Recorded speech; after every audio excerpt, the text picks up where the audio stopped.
All right, Kane, I want to ask you about the state of the Democrat Party. What can we expect next? Because the communists, they're coming back. They're going to march forward. They're going to try to subvert. They're going to try to attack. You read the news more so than even me, Mr. Kane, and you internalize it. And Kane deserves so much credit. He deserves so much credit because he saw all the indictments, the lawfare, and the Trump win ahead of anybody else. Kane, what is the next move from the enemy?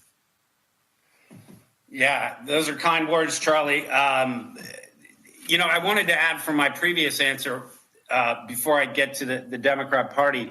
You were asking about the message that we need to send to senators who might be standing in the way. And I forgot to mention a huge thing that TP, you and Turning Point have announced.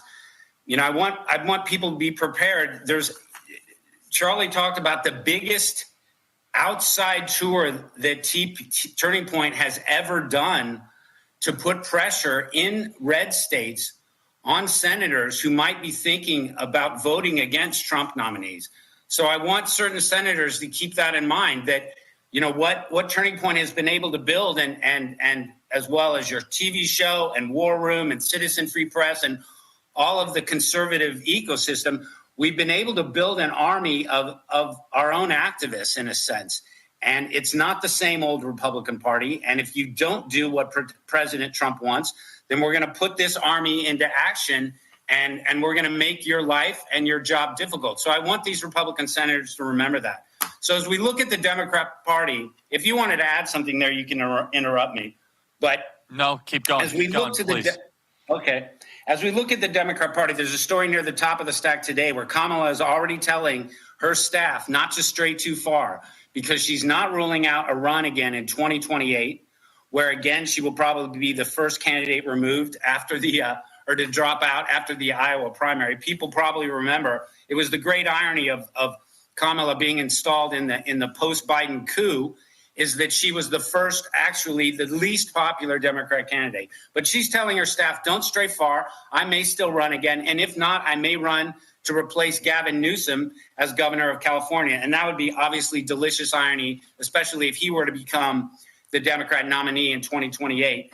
The party's going to regroup, as you know. What I think's exciting is this idea, right? You always lose the first midterm of a new presidency. So let's make our goal for the next 2 years to not allow that to happen. You guys, I watched your crew did a thing a couple of weeks ago on the 2026 map, and it actually, even though Republicans have more states to defend than Democrats, it actually looks pretty good for Republicans, and I think we may even gain a seat or two in the Senate in 2026.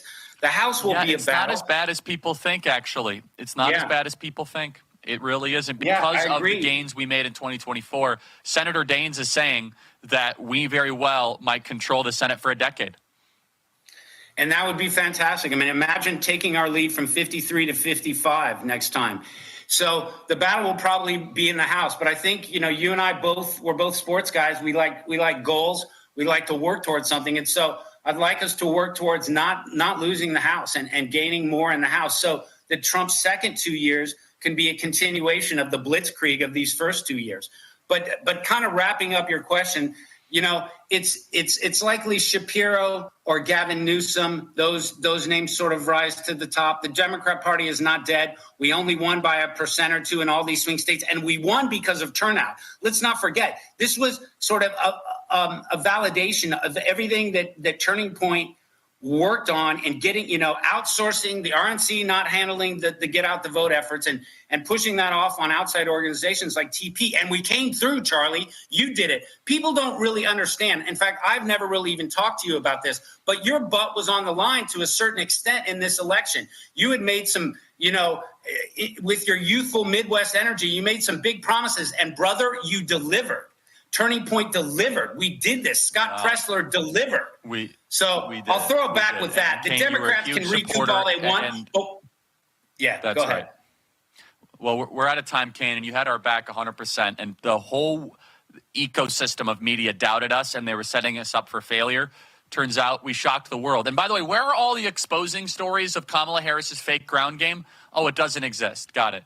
Well, Right. we chased a historic number of ballots. We were able to chase low propensity voters, register them, and win the youth vote in some of the battleground states. Kane, God bless you. Thank you so much.